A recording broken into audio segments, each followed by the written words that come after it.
Sir నమస్తే అండి. నమస్తేనా. జనసేన పార్టీ ఈసారి తమ యొక్క పార్టీ ఆవిర్భావ సభని ప్రెస్టీజ్గా తీసుకుంది.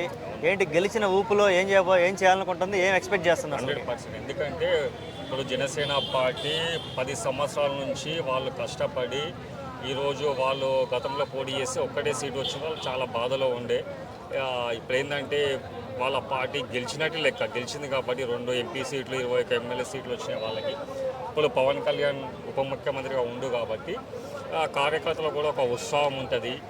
తమ ఆవిర్భావ దినోత్సవాన్ని చాలా గ్రాండ్గా జరుపుకోవాలని చెప్పేసి. ఎందుకంటే ఇప్పుడు పవన్ కళ్యాణ్ గారు ఒక సిద్ధాంతపరమైన విధానంలో వెళ్దాం అనుకుండు. డాక్టర్ జయప్రకాష్ లోక్సభ పార్టీ సిద్ధాంతపరంగా వెళ్దాం అనుకుండు.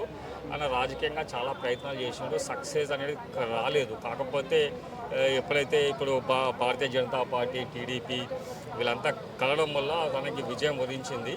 సో ఏదేమైనా సరే ఎంతమంది ఎన్ని నిందలు మోపినా ఏం చేసినా కానీ జనసేన పార్టీ ఆవిర్భావ దినోత్సవం అని గ్రాండ్గా జరుపుకోవాల్సిన ఆవశ్యకత ఉంది.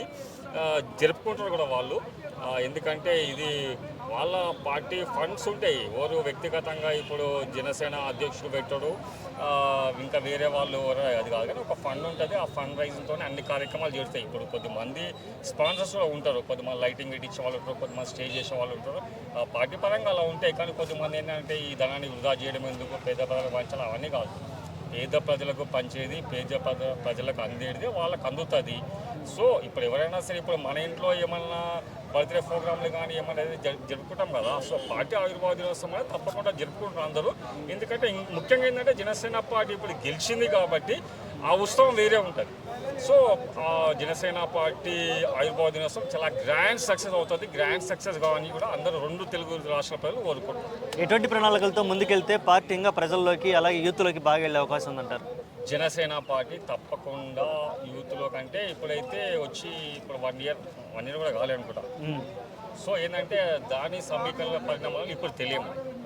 ఎప్పుడైతే ఇప్పుడు పీఠాపురంలో తను ఎమ్మెల్యేగా ఉన్నాడు కాబట్టి ఆ పీఠాపురంలో కానీ మొత్తం ఆంధ్రప్రదేశ్ పరంగా కానీ ముఖ్యంగా పవన్ అన్న ఏమంటే నేను ప్రజాక్షేత్రంలో ఉంటా, ప్రజా సమస్యలు పరిష్కరిస్తా అంటున్నాడు. ముఖ్యంగా ఏంటంటే ఆంధ్రప్రదేశ్లో రోడ్లు సక్రమంగా ఉండేవి, ఆ రోడ్లను తీర్చిదిద్దాలా. ఇంకేంటంటే గ్రామీణ ప్రాంతాలు డెవలప్మెంట్ కావాలా, నీటి సమస్య లేకుండా పెన్షన్స్ కానీ ఇంకా యువతకు ఉద్యోగాలు కానీ వీటన్నిటి మీద దృష్టి కేంద్రీకరించాలా. ముఖ్యంగా ఇప్పుడైతే చెప్పలేము, ఫర్దర్ ఫ్యూచర్ ఇంకా 2 ఇయర్స్ పోతే మనం చెప్పగలుగుతాం పార్టీ పూర్తి క్షేత్రస్థాయిలో. ప్రజెంట్ అయితే ఇప్పుడైతే బాగానే ఉంది. పార్టీ ఆవిర్భావ దినోత్సవం గ్రాండ్ సక్సెస్ కావాలని చెప్పి 2 తెలుగు రాష్ట్రాల ప్రజలు, కార్యకర్తలు, నాయకులు అందరూ కోరుకుంటున్నారు. జై. ఓకే అండి, థ్యాంక్ యూ.